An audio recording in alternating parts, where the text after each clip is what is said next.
Today I solved the question 3 power 12 into 3 power n divided by 3 power 21 is equal to 3 power 11. You find n.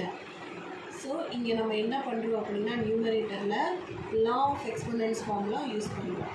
என்ன formula? a power m into a power n is equal to a power m plus n.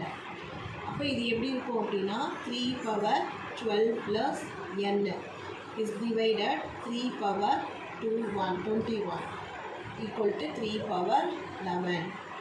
Okay, next என்ன பண்ணுறாங்க அப்படின்னா next we can solve the next law of exponents a power m divided by a power n is equal to a power m minus n.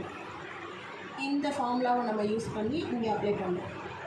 3 power 12 plus n, இது 3 power 21ங்கிறது minus 21 is equal to 3 power 11. So 3 power n 12லேருந்து 21 போச்சுன்னா எவ்வளோங்க?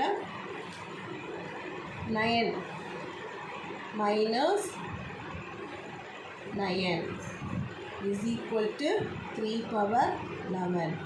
So நம்ம rules படி இங்கே 3 இருக்குது, இங்கேயும் 3 இருக்குது. இந்த 3யும் இந்த 3யும் கேன்சல் ஆகிடும். So n minus 9 is equal to 11. n is equal to 11 plus 9 is equal to 20. So என்ன பண்ணிட்டோம்? n is equal to 20.